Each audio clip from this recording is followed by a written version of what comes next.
How's it going, folks? Jason Hernandez here from Locked On Ducks, and it's a new week of episodes. We're still doing 3 episodes a week for now, and guess what? We start off this week with a crossover. That is right. I am joined by Chris Micieli and Kyle Sullivan of Locked On Avalanche to talk about our respective teams, but it's a fun crossover that we had, so I hope you guys enjoy that. And the next episode after this one will be all about prospects, where we'll have a guest on for that as well. So that's what's coming up this week on Locked On Ducks. And the end of the episode goes right into the end, so there won't be a proper outro for me on this one. But I hope you guys enjoyed this little crossover with me and the guys from Locked On Avalanche on this episode of Locked On Anaheim Ducks. You're Locked On Ducks, your daily podcast on the Anaheim Ducks, part of the Locked On Podcast Network, your team every day.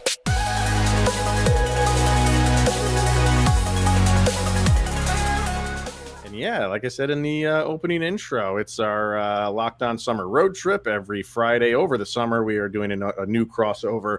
And we were supposed to meet up with Jason a few weeks ago. Things happened where the plane had to get diverted, and I think we went to Nashville instead of Anaheim. Scary place. Yeah. We got out. It floods a lot there, from what I heard.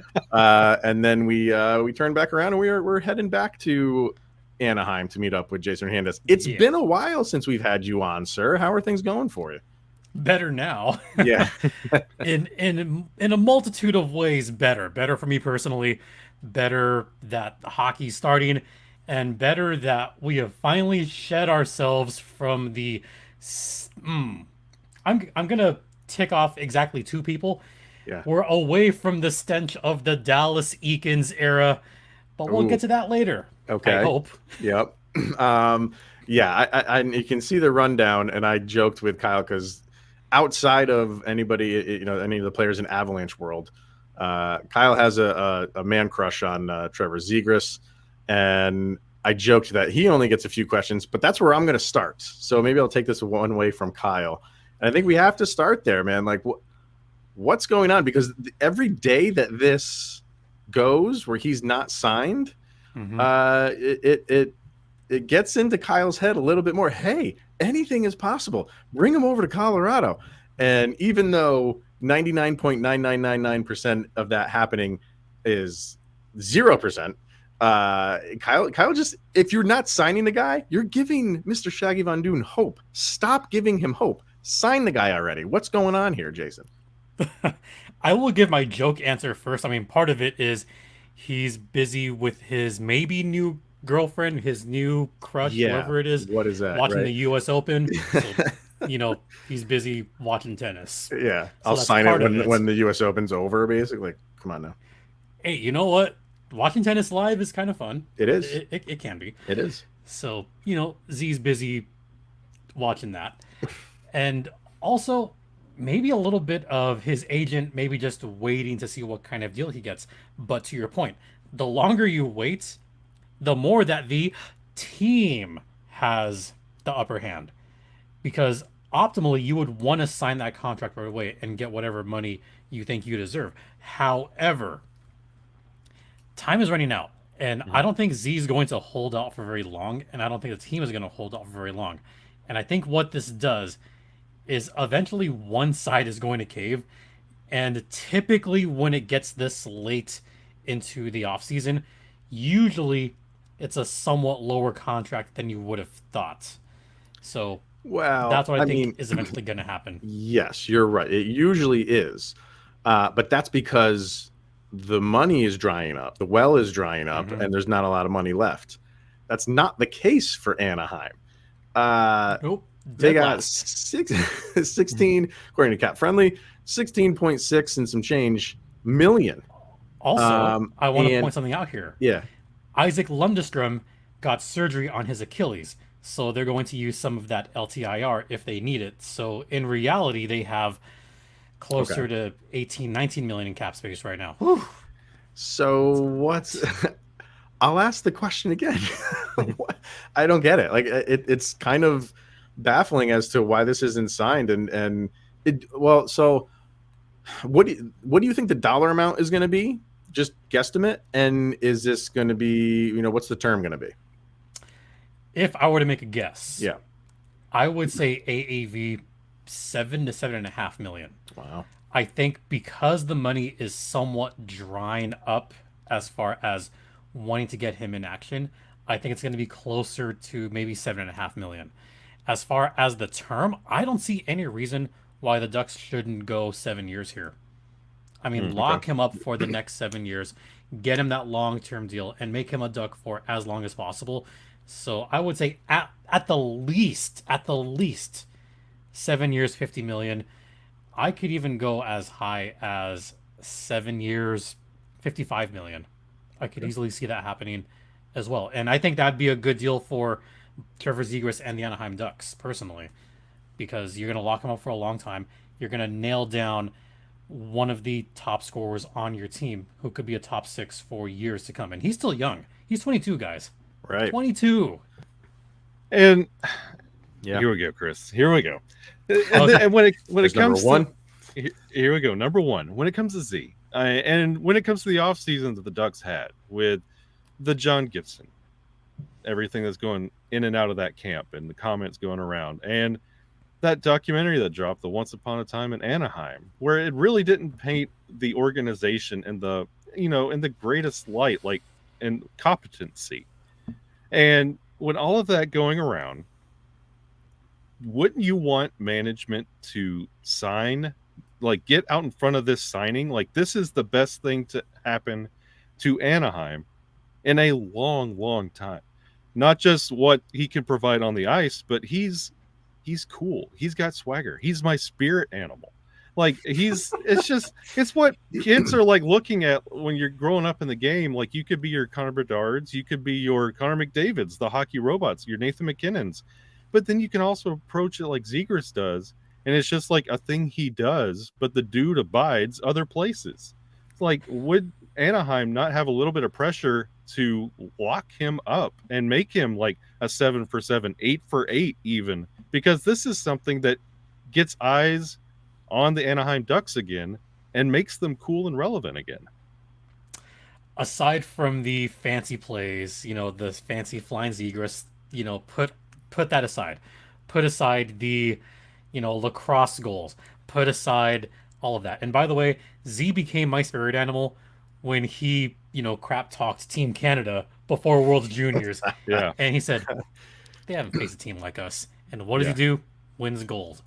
That's when I said, yeah, that's my guy right there. Yeah.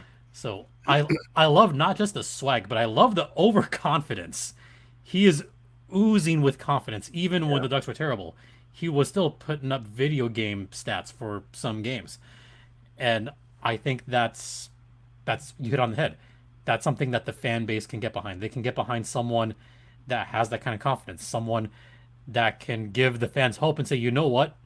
If there's someone that can, I hate to use this word, but if they can have some kind of spectacular delusion that, hey, you know what? I believe that we can get out of this doldrum, then let me have that confidence. And I think that's what Z exudes, is that just gross overconfidence. But you need that.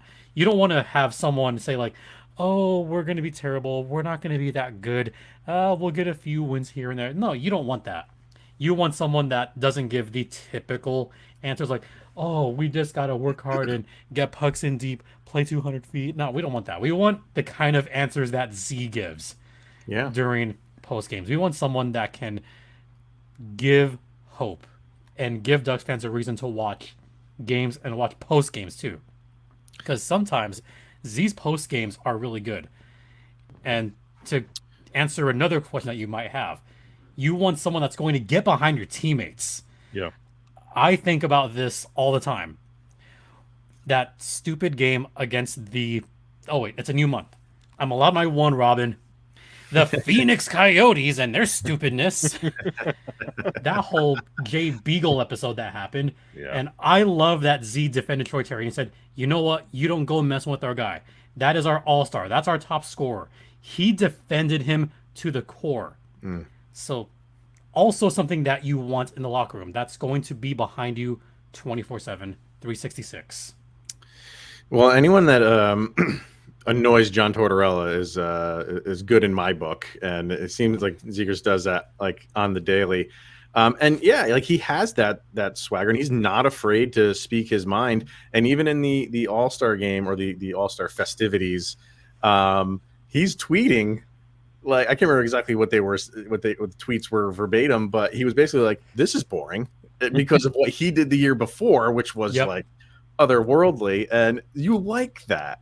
And it's all in good fun. Nobody really thought like, oh no, there's going to be fights on the ice because Zegras is tweeting about the skills event. But it was fun to see that because you don't really see a lot of that with hockey players. And like I was saying, like it's a lot of robotics when they're doing interviews. And this new crop, this young crop of hockey players are kind of taking to trash talk. And trash talk's always been around in the league, but outside of the rink. Yep. You know what I mean? Usually it's on the ice. One of those tweets I think was just emojis. Was it really? That's great. And it's the perfect counterpunch to this scenario that the Kings are trying to build up the road on trying to lure Connor McDavid eventually in LA. I mean, what better way? You're not going to go out and get a Connor McDavid equivalent in Anaheim. So you have to find something that's kind of counter Connor McDavid. And Zegras is that guy. He's not putting up those Connor McDavid numbers, but he provides so much more on and off the ice that just screams Anaheim Ducks. And I feel like that's a good way to fire up the fan base when they're trying to build something for the Kings just up the road. Yep. So yeah, the Ducks have always been seen as the stepchild to the Kings.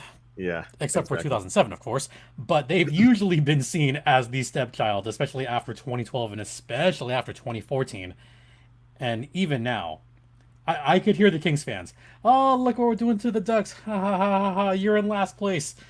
Hey, you know what? I'm okay with that because the Ducks got Leo Carlsson, but didn't expect that. We're gonna we call that a segue. We're gonna get to that next, but we're also going to hear Jason's thoughts on their new head coach, which they plucked from our own AHL Colorado Eagles. So we will get to that right after we hear from FanDuel. You're right there, Jason. You can get ready for the NFL season with incredible offers from FanDuel, America's #1 sportsbook. Right now, new customers can bet $5 and get $200 in bonus bets. That's guaranteed. Plus, every customer who bets $5 can get $100 off the NFL Sunday Ticket, which is now on YouTube and YouTube TV. Some pretty sweet deals over at FanDuel. So now is the best time to join. The app is super easy to use. It's secure, and you can bet on everything from spreads to player props to how many questions of Zegras Kyle is going to ask on this episode. I think we made it. We made it. So visit FanDuel.com/lockedon and kick off the NFL season with an offer that you won't want to miss. Why they didn't say an offer you can't refuse, I don't know. But FanDuel, the official partner of the NFL. Please gamble responsibly, folks. And don't bet on the New York Jets. Really? Should we not? Did I ruffle some feathers? Maybe not people tuning into these two teams. I don't think they could care less. But yeah, I found the tweet, by the way. It was just an emoji. What was it? Just a sleepy emoji. Oh, the sleepy sleepy emoji. Perfect. He's like, hey, he wasn't wrong. He's not wrong. All right, so we'll get to their draft picks here in a second, but wanted to start with their new hire. You heard rumblings, at least from the Avalanche side of things, that Cronin was kind of a hot commodity with maybe a couple different teams, but you were hearing Anaheim right from the jump, and that's where he goes. What's the expectations for him? And are they going to be patient? Because I always get so frustrated when a team who is obviously in rebuilding mode and trying to get better year after year, then suddenly just gives up on the coach that they brought in to help them get there. Can you keep a secret? I mean, please. No one's watching, right? I hope this is a good secret. Yeah, go ahead. Yeah. I knew about this well before a lot of people. I knew this in early May. Go on. So there were already rumblings that there was a couple of teams interested in Cronin, and I forgot who the other team was because the only one I was focused on was I heard Ducks. I'm like, ooh, The ears perked up, right? Okay. I like this. And they didn't know who you were, obviously. No, or did they? No. Okay. No, I kept to myself. Okay. But it was kind of interesting hearing that because my initial thought was, you know what? I like the way that he coached the Eagles this past season, obviously taking them as far as they did. And they put up a good fight against the Firebirds, who, as you know, just went on a rampage this season. Yeah. And, they gave them a hell of a fight. In fact, I even thought Colorado was going to win that series when they went up 2-1. And I could hear the barking from Cronin. He's someone that gets behind his guys 100% and he will test you. He will test the players and try to get the best out of them. And I feel like the roster that the Eagles had this season was kind of piecewise because of all the injuries with the Colorado Avalanche. I mean, you guys saw injury after injury after injury in Colorado, and I felt bad for you guys because half of your podcasts or half of your tweets was, it's been so many days since he's been injured. It's been so many days since this. He's going to come back soon. And I'm like, you guys have so much hope. I love you guys. Yeah. I gotta have it. I love seeing those tweets as much as the pick a logo and connect it to certain player here.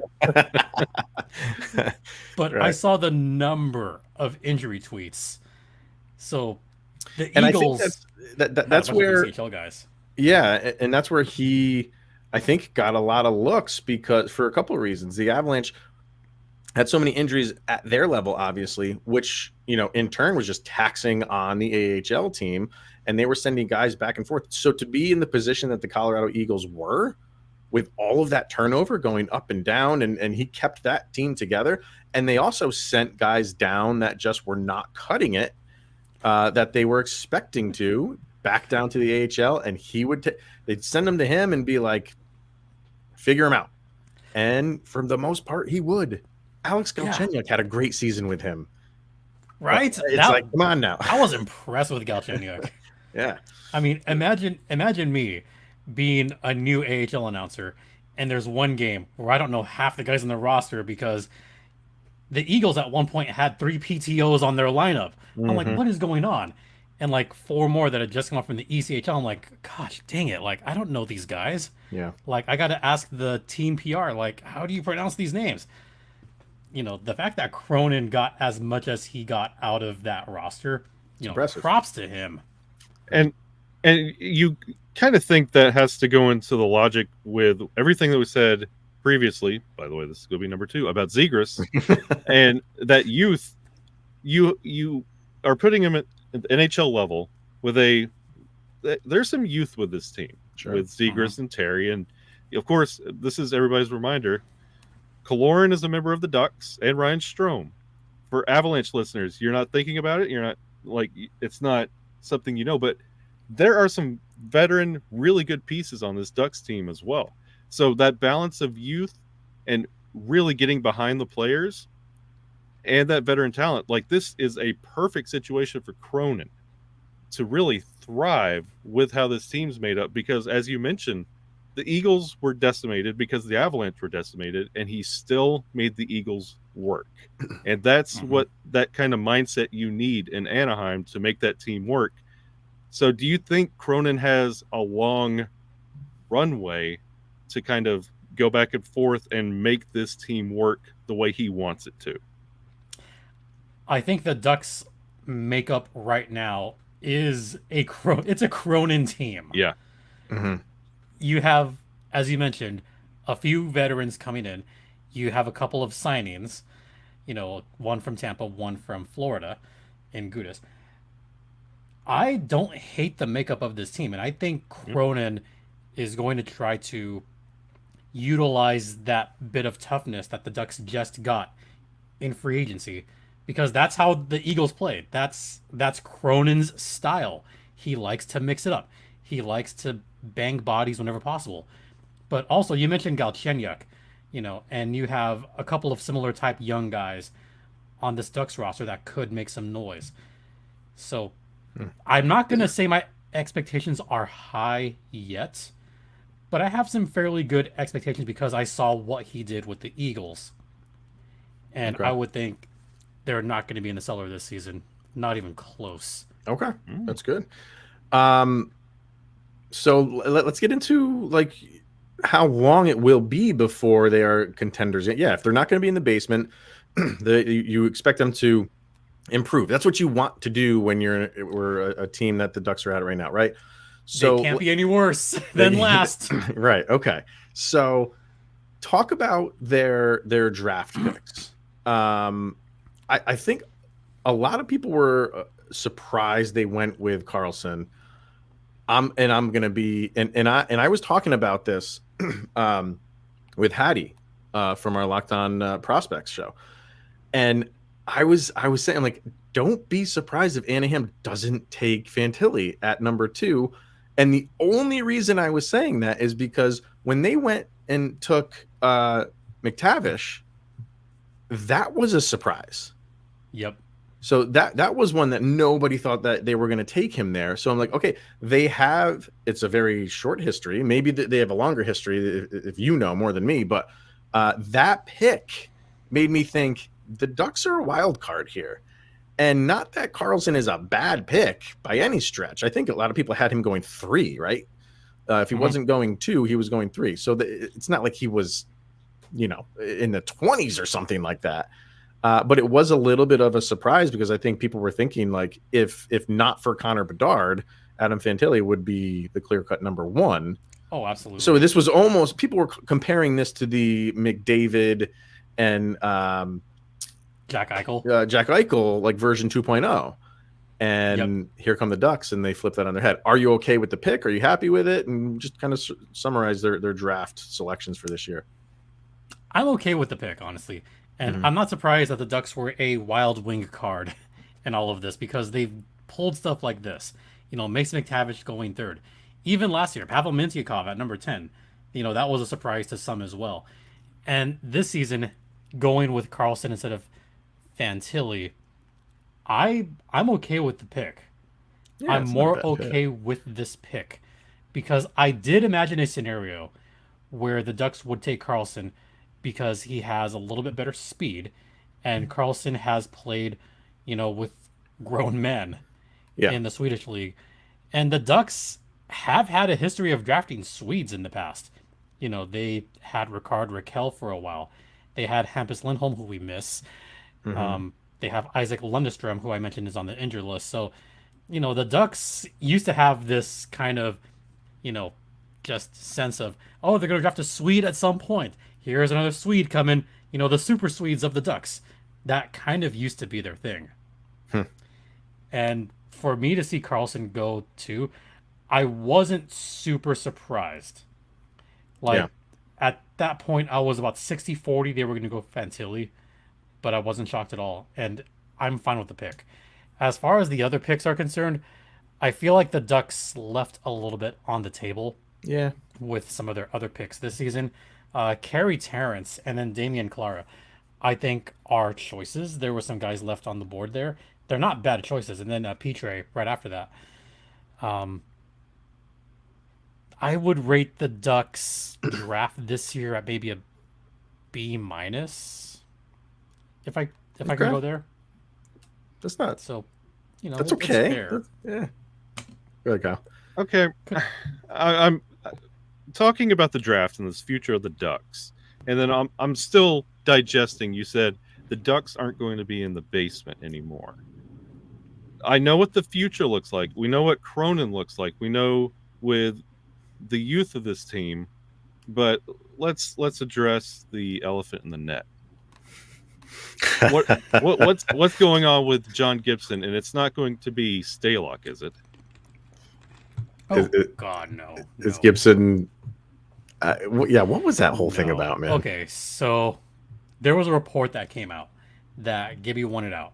And he went on the following week and saying, no, that's not true. Like, my commitment's with the Ducks, and I'm going to stay with the Ducks and help this team wherever I can. But this speaks more to the Ducks maybe don't have confidence in Lukáš Dostal. Dostal was supposed to be the backup goaltender. Yeah. And that signing of Stalock tells... Well, first off, Stalock is, 35, 36 years old? Mm-hmm. You know, this is very similar to when the Ducks signed Ryan Miller. Yeah. When he was at the end of his career. And Stalock's at the end of his career. And Gibby stuck around. So, I think this gives less confidence in the young goaltenders coming up. Because I thought Dostal proved himself. This puts less confidence in Gage Alexander being the number one for the San Diego Gulls. So it's kind of a ripple effect there. So maybe Pat Verbeek is thinking long term, but maybe more thinking about his AHL roster, because he certainly doesn't want to see the Gulls be the laughingstock again. I mean, they were dead last as well. I mean, way dead last. Yeah. Mm-hmm.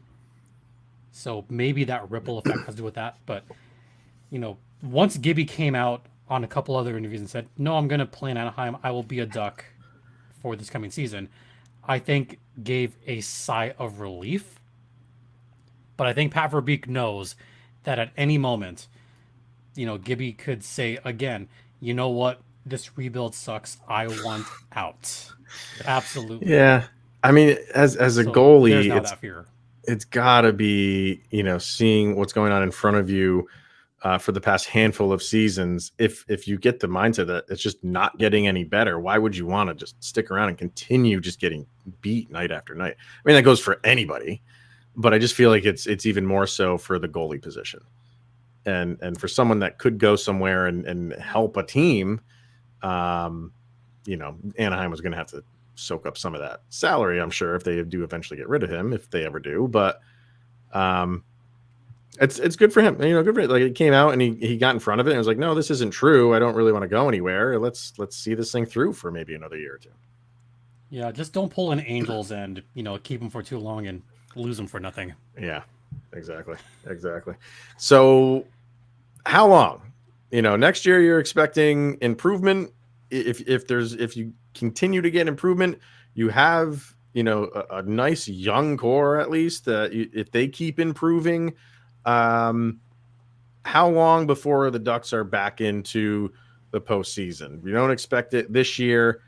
Do they make like a bigger leap than expected with some of the young guys taking that next step, and maybe in 2 years they're back there, or at least on the verge, and then you'll say definite in 3 years, or is it beyond that? I'm going to give it 3 years. This season, I think the Pacific is still... Actually, the whole West is very strong. I mean, I'm just going to put this out there. Look at the last two Cup champions, the Avs in Vegas. Mm-hmm. You know how many people crapped on our conference, guys? For a while. You know how much East Coast bias there is all the time. Oh, these teams aren't going to... No, you know what? The West is here to stay. But because the West is so good, I don't see the Ducks making a playoff spot this year, because you still have to compete with Vegas and Edmonton and the Kings and now Seattle, who's improved a lot. You're not going to get past those four teams this coming season. I'm sorry. I got to call a spade a spade. Mm-hmm. And even in 2 years, I don't see that happening yet. But in 3 years, one or two of those teams is going to start their descent into mediocrity again. And you ready for a hot take? I think it's going to be the Oilers that are going to be the first domino drop in the division. I think their window is closing faster than they want to admit. I completely agree with you. I could see them falling off sooner rather than later. That being said, I give it 3 years, and it would just be poetic if the Ducks just beat Edmonton mercilessly again and again and again, just like the good old days. So do you think it'll be like one of those last game of the season and it's Edmonton and the Ducks? Like, amazing how the NHL comes up with that schedule, and winner gets in, or do you feel like Anaheim's not at that point in time when the Ducks are ready to claim their postseason. Is it going to be one of those things where Anaheim is now like a bubble team trying to fight in, or do you feel like the fall off for Edmonton is going to be they're not even contending in 3 years? Is that the statement you're making here? I could see it being a bubble scenario. Okay. Okay. Well, they have the orange jerseys then as well, because that's synonymous with Ducks in the playoffs. Oh man. See, okay. You're gonna go there. I'm gonna go there too. Yeah. I like the orange jerseys. But I like anything that has the old school logo in it. I'm not a fan of the Webs D. A lot of people are not fans of the Webs D. Give me the Mighty Ducks logo back in any colorway. And they're wearing it a bunch of times this year, right? Didn't they come out with a schedule and they're wearing it like 13 times or something like that?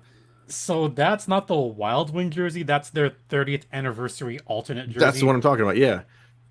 Oh, if we're gonna go there, well, you don't like that one?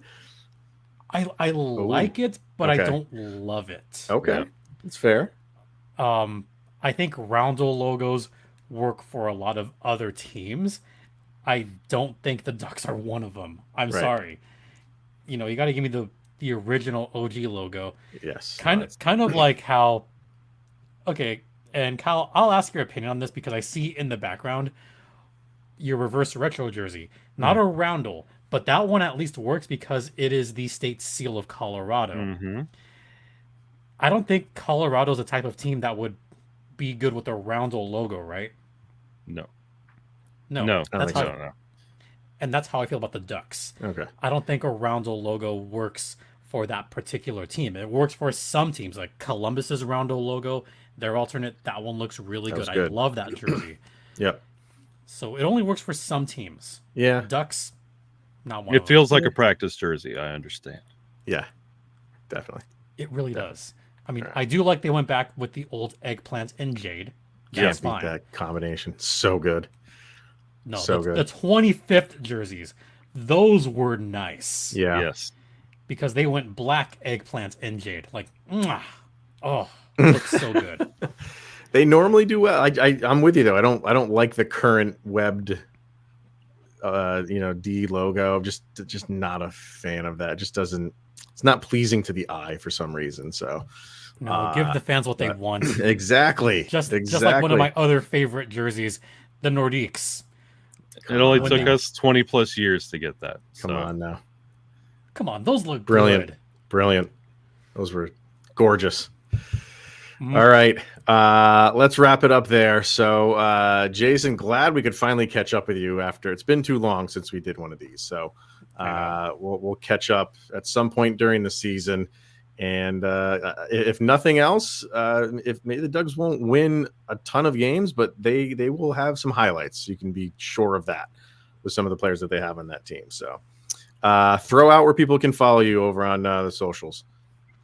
So they can follow me on. I'm still calling it Twitter. Yeah. Twitter X, Stimpy, we call it. At Stimpy J. No, I call it. I can't believe it's not Twitter. At Stimpy JD. Stimpy right. As in Ren and Stimpy. The best Nicktoon out there. Can't beat That's a take. That's a take. Stimpy JD. Show's Twitter's at LO_Ducks. And they could find Locked On Ducks or Locked On Anaheim Ducks wherever you get your podcasts, including ad-free on Amazon Prime. So check us out there. And I say Locked On Anaheim Ducks because we're not that team from Oregon that had Oregon Ducks legend Sabrina Ionescu. Even though all our graphics on this episode are green, we are not from that other Duck team. But I respect the hell out of Kyle for wearing the movie Ducks jersey. Gotta love Respect. It. All right. That's going to wrap it up. Thank you for tuning in and making it your first listen of the day. Please go sign Trevor Zegras so I can stop getting text messages from Kyle saying like, hey, it's another day. It's another day. I've had to change my number 3 times. From Locked On Ducks, he's Jason Hernandez. For Shaggy Von Doom and myself, Chris Micieli of Locked On Avalanche.